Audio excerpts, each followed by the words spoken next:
एक यंग लड़का राजू अपनी दादी के साथ एक छोटी सी जिंदगी जी रहा होता है, लेकिन उसकी दादी की यादों में सिर्फ एक ही नाम बसा होता है, कनक राजू, जो बहुत सालों से गायब है। जब राजू को पता चलता है कि कनक राजू जिंदा हो सकता है, तो वो एक ऐसे सफर पर निकलता है जो उसे एक हॉन्टेड मैंशन, अजीब हिप्नोसिस सिंबल्स और एक पूरी सुपरनैचुरल दुनिया के बीच ले आता है। और यहीं से शुरू होती है एक ऐसी कहानी जहां रियलिटी और इल्यूजन के बीच फर्क ही खत्म हो जाता है। कहानी की शुरुआत होती है नारसापुर के जंगलात हैदराबाद के करीब, एक ऐसा प्लेस जहां साइलेंस भी सस्पिशियस लगता है। यहाँ हम देखते हैं एक डेड बॉडी ट्रांसपोर्ट करने वाली गाड़ी। इसके अंदर एक वार्ड बॉय मौजूद है जो एक डेड बॉडी की आखिरी रिचुअल्स के बाद उसके एशेज साथ ले जा रहा होता है। ये बंदा रास्ते में एक होटल पर रुकता है और वहाँ होटल ऑनर के साथ उसकी बहस शुरू हो जाती है। इस बहस के दौरान वो एक शॉकिंग बात बताता है कि उसे एक डेड बॉडी की एशेज से कुछ आइटम्स मिले थे और उनमें एक 500 का नोट भी था। और अब ट्विस्ट आता है, वो 500 का नोट अचानक खुद ही मूव करने लगता है, जैसे उसमें कोई लाइफ हो। वो नोट सीधा जंगल की तरफ बढ़ने लगता है और वार्ड बॉय भी हैरान उसके पीछे चल पड़ता है। अब यहाँ से एटमॉस्फेयर चेंज हो जाता है, जंगल में स्ट्रेंज नॉइसेस और अचानक एक जायंट कोमोडो ड्रैगन जैसा क्रीचर उसको स्केयर करता है। वो डर के मारे दूसरी डायरेक्शन पे भागता है, लेकिन नोट का पीछा करते करते वो एक बहुत बड़ी अबैंडन और क्रीपी मैंशन तक पहुंच जाता है। अब यहाँ से रियल हॉरर शुरू होता है। वार्ड बॉय अंदर जाता है और जैसे ही वो अंदर जाता है उसे दीवारों पर अजीबोगरीब पेंटिंग्स नजर आती हैं, स्पाइरल्स, हिप्नोटिक पैटर्न्स और आंखों के सिंबल्स जो जैसे किसी माइंड कंट्रोल की तरफ इशारा कर रहे हों। और सबसे अजीब बात, वो पेंटिंग्स जैसे मूव कर रही हूँ, लेकिन वो सब इग्नोर करता है क्योंकि उसके जहन में सिर्फ वो नोट है, पैसा, लालच और अब अगला शौक। इस मेंशन में एक बिल्ली दीवार पर उल्टी चल रही है जो नॉर्मल रियलिटी को कम्प्लीटली चैलेंज कर रही है। अब वो आगे बढ़ता है और उसे नजरअंदाज करता है। पीछे एक सरकटी लाश भी पड़ी है जो उसको ऑब्जर्व कर रही है। सामने एक बड़ी सी चेयर है और उसके साथ रखा हुआ पियानो खुद ब खुद बजने लगता है, जैसे कोई इनविजिबल प्रेजेंस वहाँ मौजूद है। वार्ड बॉय जैसे ही वो नोट उठाने जाता है, चेयर खुद मूव करना शुरू कर देती है और फिर एक खौफनाक आवाज आती है, जो भी तुमने इस डेड बॉडी से लिया है फौरन वापस रख दो। ये सुनकर वो मुकम्मल फ्रीज हो जाता है और जल्दी जल्दी वो सब चीजें वापस रख देता है, यानी वो नोट, 2 रिंग्स, एक लॉकेट और रिस्ट वॉच। और जैसे ही वो वापस मुड़कर जाने लगता है, अचानक वही सरकटी लाश जिंदा हो जाती है और वो उस पर अटैक कर देती है। और यहाँ से असल नाइटमेयर शुरू होने वाला है। लेकिन सवाल ये है, ये मेंशन है क्या? ये ऑब्जेक्ट्स खुद कैसे मूव कर रहे हैं? और सबसे बड़ी मिस्ट्री, वो 500 का नोट आखिर चाहता क्या है? क्योंकि आगे जो होने वाला है वो वार्ड बॉय की पूरी रियलिटी को हिला कर रख देगा। अब कहानी यहाँ से एक बिल्कुल डिफरेंट इमोशनल टर्न लेती है। हम वापस आते हैं एक दूर दराज गाँव में जहाँ रहता है हमारा मेन कैरेक्टर राजा साहब, यानी राजू। उसकी जिंदगी सिंपल है लेकिन दर्द से भरी हुई। उसके पेरेंट्स इस दुनिया में नहीं रहे और उसकी फैमिली है उसकी दादी गंगा माँ, लेकिन वो भी नॉर्मल नहीं है, उन्हें अल्जाइमर्स है, यानी वो अक्सर चीजें भूल जाती हैं। लेकिन एक चीज है जो वो कभी नहीं भूलती, अपने हस्बैंड कनक राजू को। वही कनक राजू जो 1950s या 60s के जमाने में अचानक गायब हो गए थे और आज तक वापस नहीं आए। गंगा माँ आज भी उन्हें याद करती हैं, तलाश करती रहती हैं, लेकिन कोई जवाब नहीं मिलता। ये सब देखकर राजू पहले ही मेंटली बहुत परेशान होता है और उसकी जिंदगी में एक और कैरेक्टर है, अनीता। अनीता उसकी दोस्त भी है, सपोर्टर भी है और सीक्रेटली उससे मोहब्बत भी करती है। वो राजू की फाइनेंशियल हेल्प भी करती है, इसके लिए हर वक्त खड़ी रहती है और अंदर ही अंदर चाहती है कि राजू उससे शादी करे। लेकिन यहाँ एक बिटर ट्रुथ है, राजू उसकी फीलिंग्स को समझता है मगर वो उसे जेन्युइनली लव नहीं करता। वो बस उसकी फीलिंग्स और पैसों का इस्तेमाल कर रहा होता है, यानी इमोशनली वो उसे यूज कर रहा है। और यही चीज इस कैरेक्टर को मॉरली ग्रे बना देती है। अब कहानी में एक अहम ट्विस्ट आता है। एक दिन राजू के पास उसका दोस्त आता है और उसे कुछ फोटोज दिखाता है जो हैदराबाद में ली गई थी। उन फोटोज में राजू एक शॉकिंग चीज देखता है, उसके दादा कनक राजू वहाँ मौजूद हैं। अब सबसे बड़ा सवाल यही था, अगर वो जिंदा हैं और हैदराबाद में थे तो वापस क्यों नहीं आए? यही कंफ्यूजन राजू को अपनी दादी के पास ले जाती है। जब वो ये फोटोज गंगा माँ को दिखाता है तो एक इमोशनल मोमेंट आता है, वो फौरन पहचान लेती हैं, यही तो कनक राजू है। यानी शक अब यकीन में बदल जाता है। राजू फौरन अपने मामू को कॉल करता है जो हैदराबाद पुलिस डिपार्टमेंट में होते हैं, लेकिन यहाँ सिस्टम भी अपनी वैल्यू दिखाता है। वो कहते हैं ये केस रीओपन करना है तो 5 लाख रुपए लगेंगे। अब राजू के पास ऑप्शन नहीं होता, वो मजबूर होकर अनीता से पैसे लेता है और हैदराबाद के लिए निकल जाता है। और अब यहाँ से स्टोरी एक नए ट्रैक पर चली जाती है। हैदराबाद पहुंचते ही उसे एक ऑटो ड्राइवर मिलता है जो उसे घर ले जाने लगता है, लेकिन रास्ते में एक मोमेंट आता है। राजू की नजर पड़ती है एक नर्स पर जिसका नाम है बेसी, और बस फर्स्ट साइट में ही वो उसको पसंद करने लगता है। अब वो उसके पीछे पीछे एक चर्च तक पहुंच जाता है। यहाँ कंफ्यूजन और भी बढ़ जाता है। उसे एक छोटी बच्ची मिलती है जिसका नाम है लिली। वो उससे बात करता है और वो इशारा करती है बेसी की तरफ, लेकिन प्रॉब्लम ये है वहाँ एक और नर्स भी है, स्टेला। और अब कंप्लीट मिसअंडरस्टैंडिंग शुरू हो जाती है।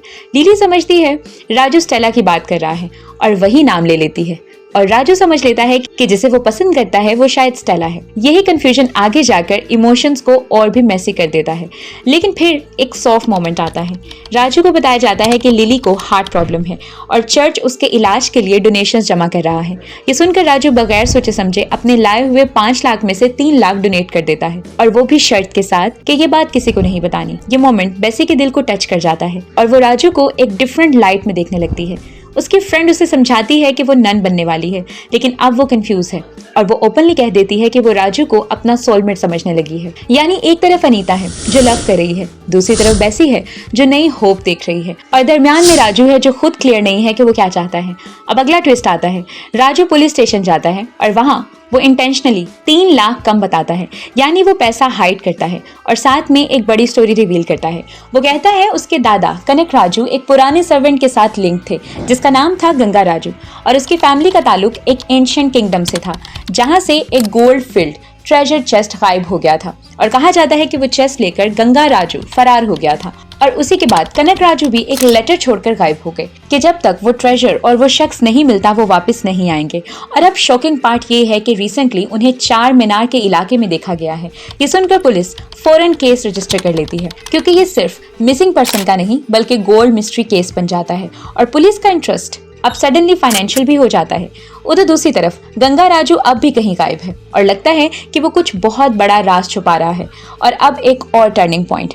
राजू चर्च के कन्फेशन रूम में गलती से एंटर हो जाता है और वहाँ वो अपने इमोशंस खोल देता है, अपनी फीलिंग्स, कंफ्यूजन और बेसी के बारे में सब कुछ। लेकिन आयरनी ये है कि बेसी अभी उसे देख नहीं पाती। अगर देख लेती तो शायद सब कुछ चेंज हो जाता। अब स्टोरी यहाँ एक डेंजरस क्वेश्चन पर आती है।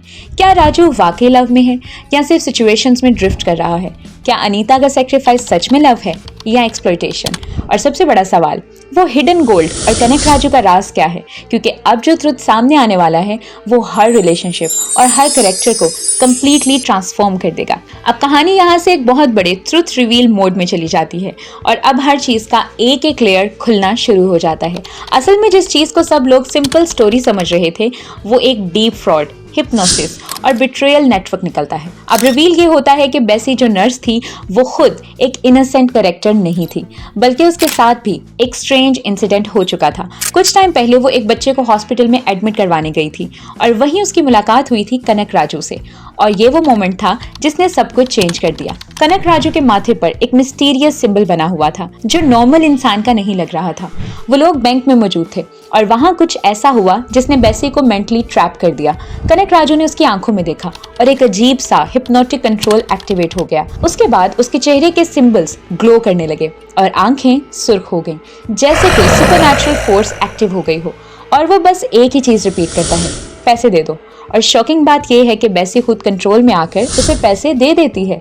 यही मोमेंट साबित करता है कि ये सिर्फ रॉबरी नहीं थी बल्कि एक माइंड कंट्रोल और हिप्नोसिस सिस्टम था। अब जब ये बात राजू सुनता है तो वो मुकम्मल डिस्टर्ब हो जाता है। वो फौरन अपनी दादी को कॉल करता है कि क्या दादा वाकई ऐसे थे, और यहाँ एक इमोशनल क्लैरिटी आती है।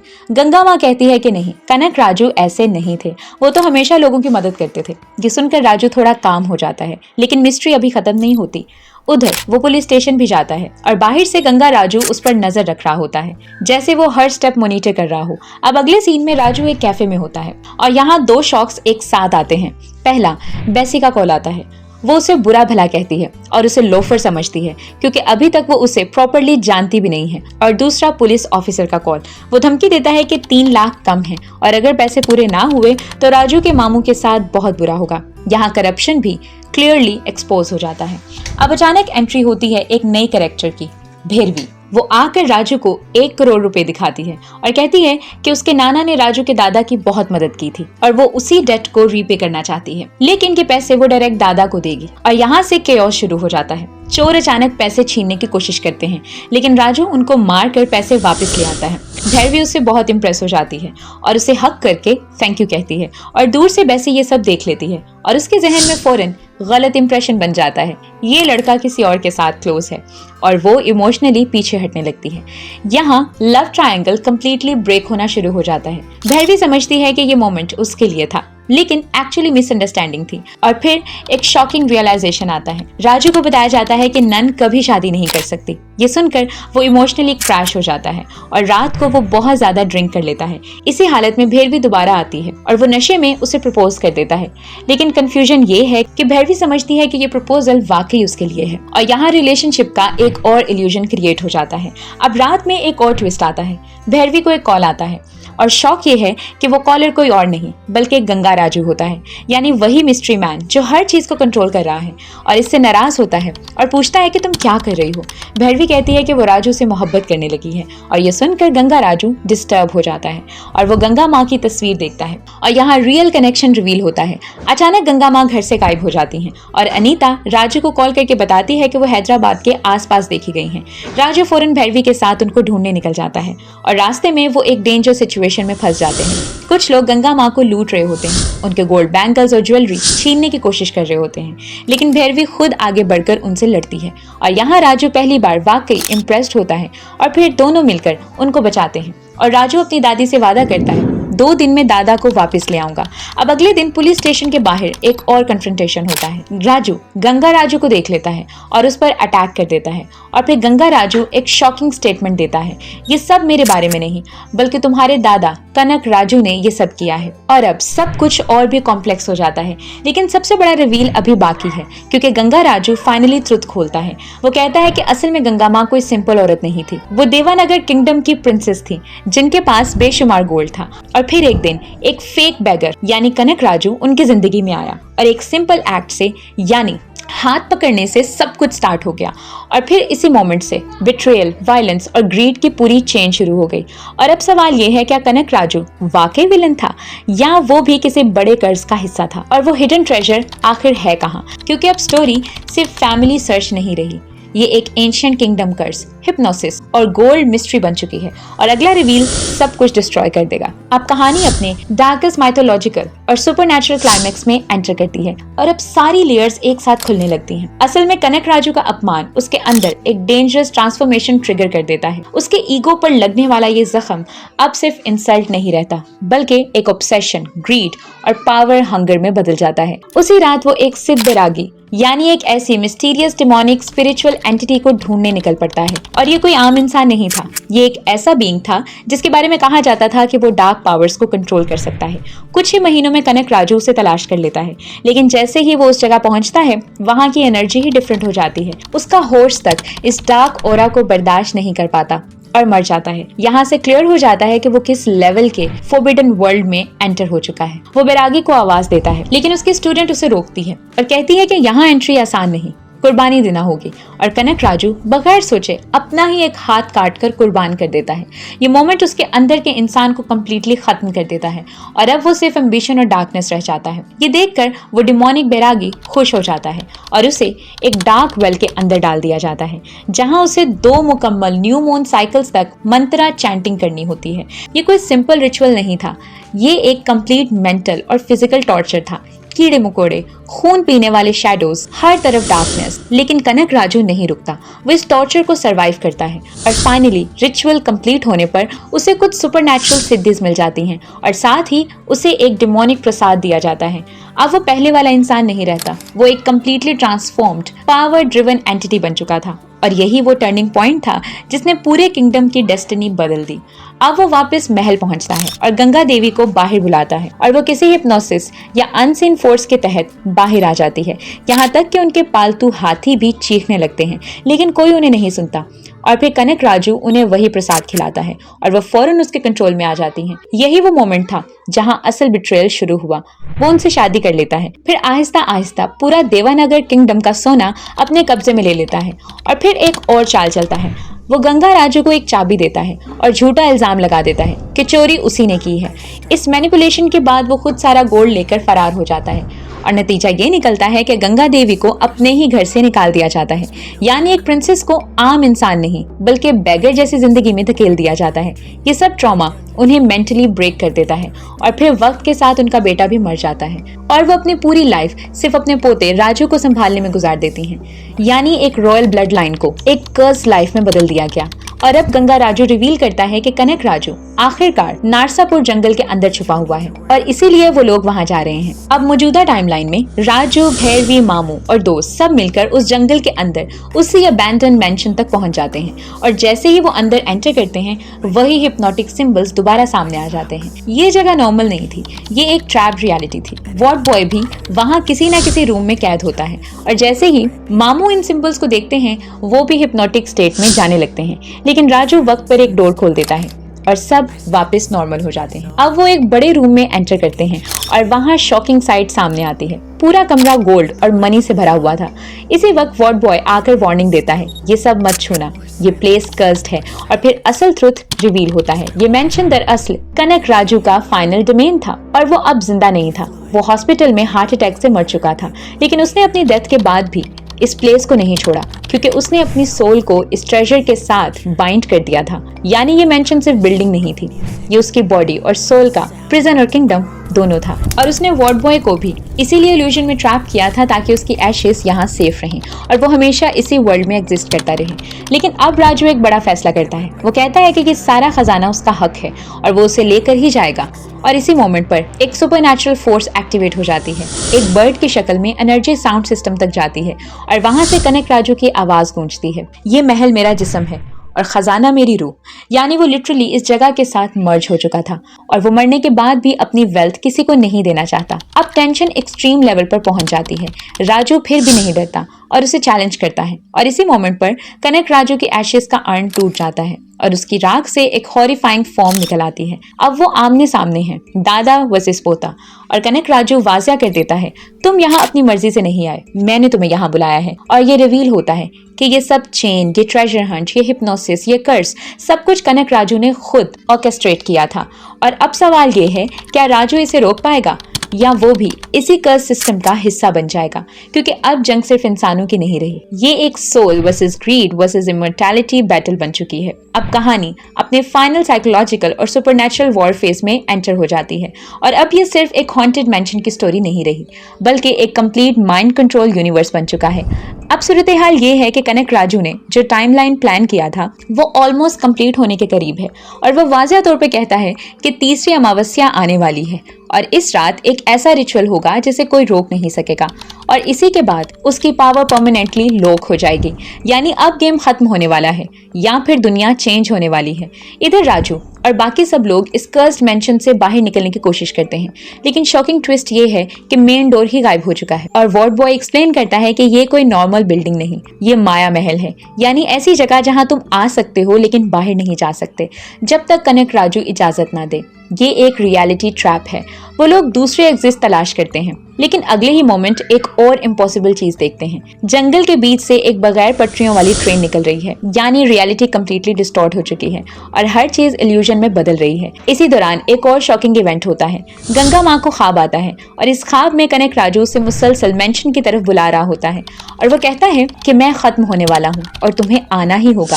ये सुनकर गंगा माँ मजीद कंफ्यूज और वीक हो जाती हैं और वो फौरन राजू को कॉल करती हैं। अब सिचुएशन और डेंजरस हो जाती है। अगले दिन वो सब खजाने वाले रूम में जाते हैं, लेकिन अचानक वो खुद को हॉस्पिटल के ग्रेवयार्ड में पाते हैं जहां कनक राजू की बॉडी को क्रीमेट किया गया था और वहां से एक हॉरर मोमेंट आता है।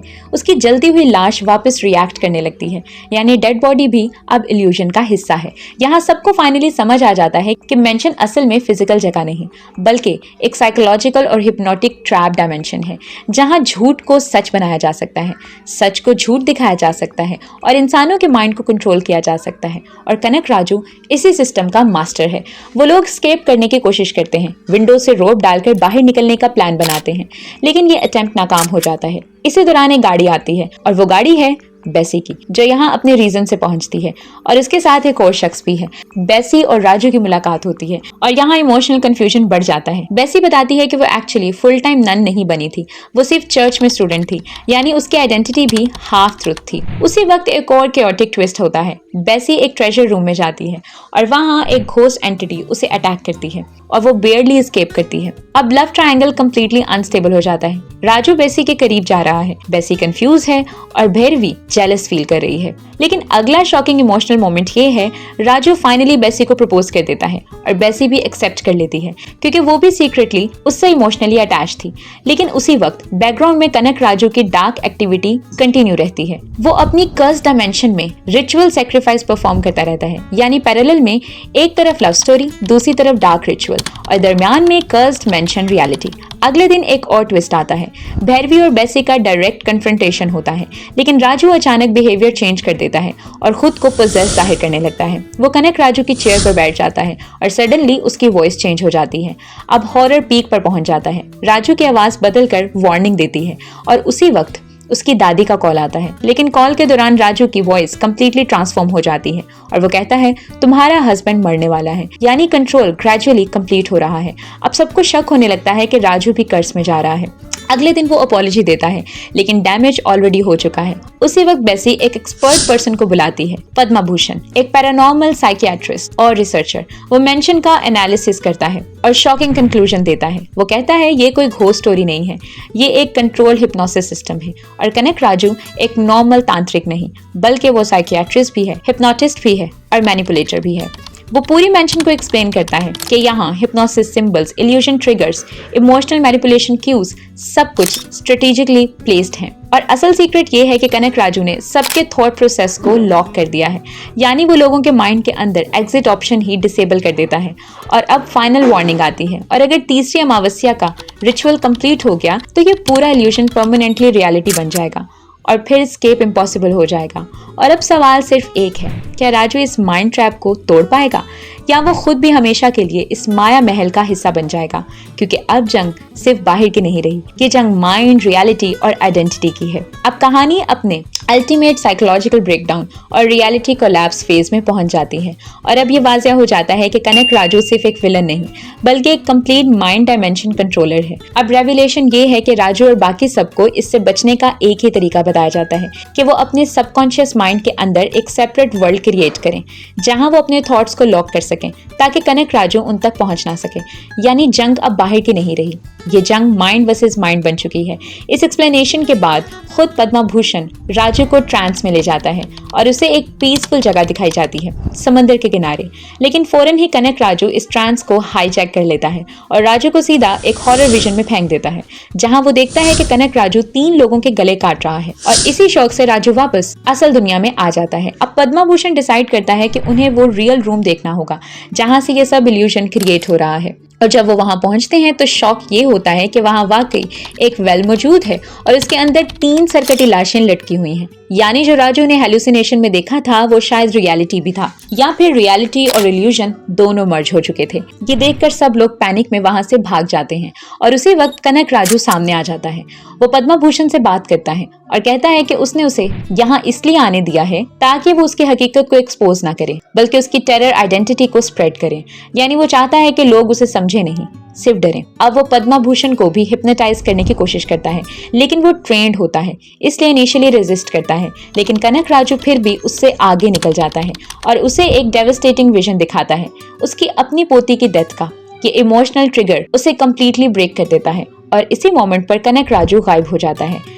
अब पद्मा भूषण फाइनली वार्न करता है कि ये एंटिटी सिर्फ सुपरनैचुरल नहीं, बल्कि एक एडवांस साइकोलॉजिकल मैनिपुलेटर है और इससे बचने के लिए उन्हें एक स्टेप और आगे जाना होगा, यानी सेल्फ हिप्नोसिस, जहां वो अपने माइंड के अंदर एक ऐसा लॉक्ड स्पेस बनाएं जहां कनक राजू एंटर ना हो सके।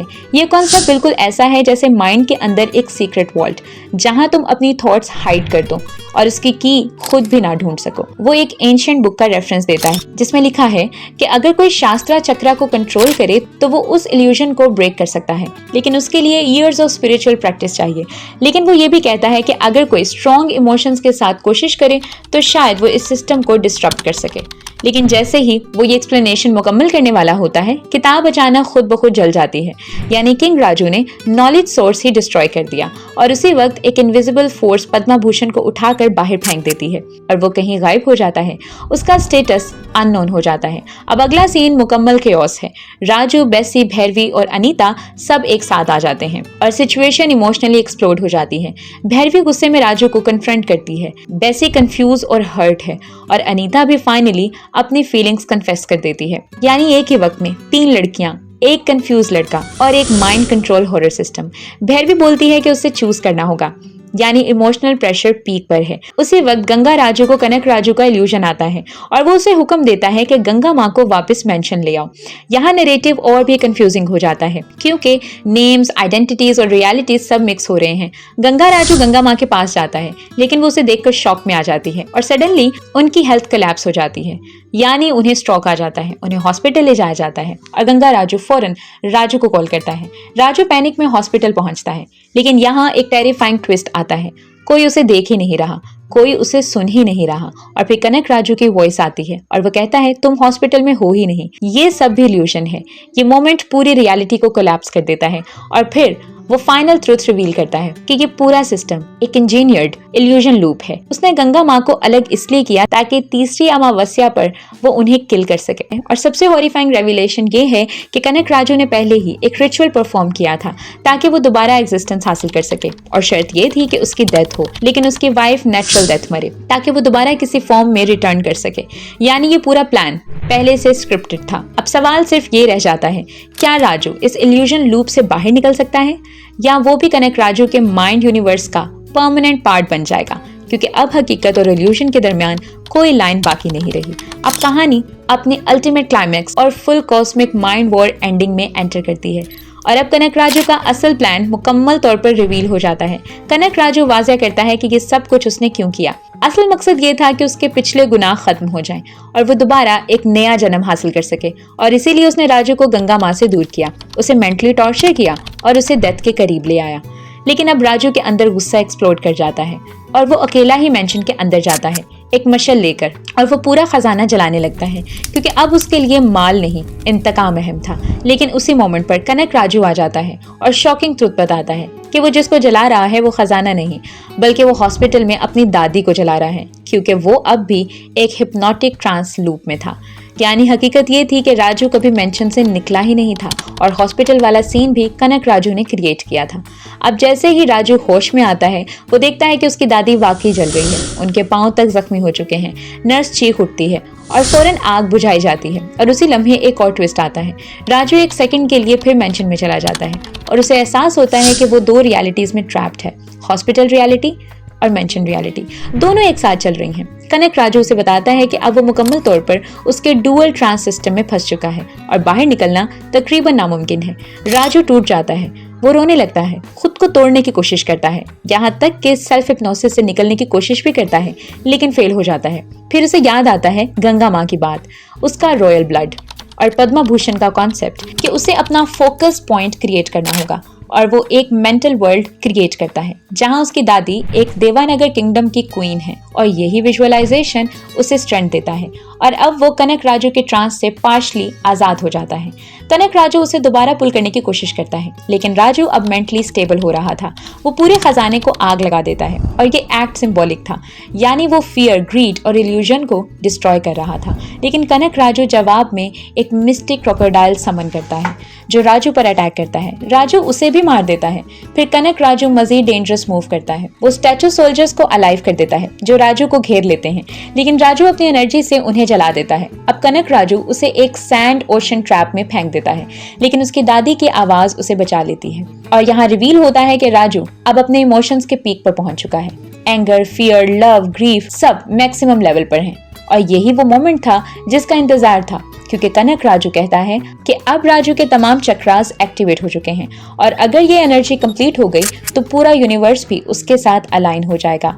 यानी ये फाइट अब सिर्फ कर्स की नहीं रही, बल्कि cosmic energy versus dark manipulation बन गई है। कनक, राजू और बैरागी मिलकर एक मैसिव डिमोनिक एंटिटी बन जाते हैं और राजू की लाइफ फोर्स को ड्रेन करने लगते हैं। लेकिन आखिरी ट्रिगर आता है उसकी दादी की याद, जो उसे बताती है कि वो दुर्गा का पार्ट है और स्पेशल स्टार अलाइनमेंट में पैदा हुआ था। और उसी लम्हे उसके तमाम चक्रास फुली एक्टिवेट हो जाते हैं और वो एक सिंगल पंच में कनक राजू के जायंट इल्यूजन फॉर्म को डिस्ट्रॉय कर देता है। फाइनल सीन में वो अपनी दादी को लेकर कनक राजू की श्राद्ध रिचुअल करता है और हैरानकुन तौर पर गंगा माँ अपनी मेमोरी खो देती हैं क्योंकि हिप्नोसिस भी खत्म हो जाती है, यानी कर्स फाइनली ब्रेक हो जाता है। लेकिन एंडिंग ट्विस्ट ये है, पोस्ट क्रेडिट सीन में राजू एक सर्कस जोकर आउटफिट में बैठा होता है और उसका फेस ईवल लग रहा होता है।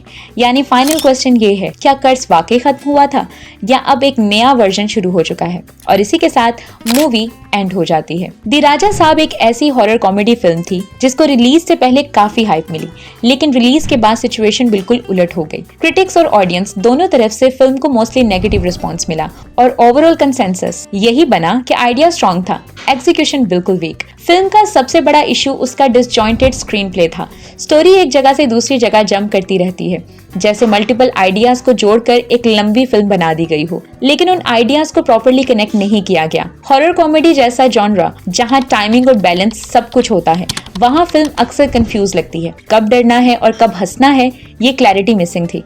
क्रिटिक्स ने ऑलमोस्ट हर मेजर प्लेटफॉर्म पर सेम रेटिंग दी। रोटेन टोमेटोज पर फिल्म को अराउंड 2 आउट ऑफ 5 स्टार्स मिले और same pattern Indian express, NDTV और डेक्कन क्रॉनिकल जैसे रिव्यूज में भी दिखा। सबका पॉइंट एक ही था, वीक राइटिंग, आउटडेटेड एग्जीक्यूशन और poor character development. Visual effects और टेक्निकल साइड भी एवरेज से नीचे मानी गई, जो इस बजट लेवल की फिल्म के लिए और डिसअपॉइंटिंग थी। ऑडियंस रिएक्शन थोड़ा डिवाइडेड रहा। कुछ फैंस को प्रभास का ओल्ड मास अवतार और म्यूजिक पसंद आया, लेकिन मेजॉरिटी व्यूअर्स ने कहा कि ट्रेलर ने जो प्रॉमिस किया था, फिल्म उस लेवल तक पहुंच ही नहीं पाई। स्पेशली सेकेंड हाफ को मोस्ट लोगों ने ड्रैगी और कंफ्यूजिंग बताया। IMDb और ऑनलाइन रेटिंग प्लेटफॉर्म्स पर फिल्म का स्कोर अराउंड 3.1 आउट ऑफ 10 के आसपास रहा, जो क्लियरली इंडिकेट करता है कि पब्लिक रिसेप्शन भी वीक ही था। बॉक्स ऑफिस पे भी फिल्म स्ट्रगल करती नजर आई।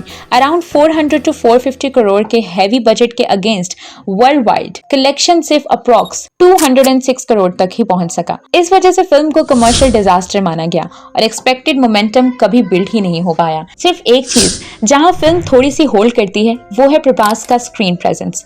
डाई हार्ड फैंस ने उनके परफॉर्मेंस को अप्रिशिएट किया, लेकिन even that couldn't save the film from overall criticism. Simple conclusion ये है, स्टोरी इंटरेस्टिंग आइडिया पर बेस्ड थी, लेकिन वीक राइटिंग, आउटडेटेड डायरेक्शन और इनकंसिस्टेंट टोन ने दी राजा साहब को एक मिस्ड अपॉर्चुनिटी बना दिया। जहां पोटेंशियल बहुत था, लेकिन एग्जीक्यूशन ने सब खराब कर दिया। जब सब कुछ खत्म होता है तो राजू को समझ आता है कि ये पूरी कहानी सिर्फ एक मेंशन या एक आदमी की नहीं थी, बल्कि ये एक ऐसे पावरफुल हिप्नोसिस और माइंड कंट्रोल का खेल था जहां हर कैरेक्टर किसी न किसी इल्यूजन में फंसा हुआ था। और कनक राजू सिर्फ एक इंसान नहीं, बल्कि एक ऐसी फोर्स बन चुका था जो मौत के बाद भी अपनी दुनिया को कंट्रोल कर रहा था। आखिर में राजू अपनी रियलिटी और अपनी इनर स्ट्रेंथ को समझकर उस डार्कनेस का सामना करता है और ये कहानी यहीं एक इंटेंस और मिस्टीरियस एंड पर खत्म हो जाती है। अगर आपको ये मूवी एक्सप्लेनेशन पसंद आई हो तो वीडियो को लाइक और शेयर करें और चैनल को सब्सक्राइब करना मत भूलिएगा। मिलते हैं नेक्स्ट वीडियो में, तब तक के लिए टेक केयर।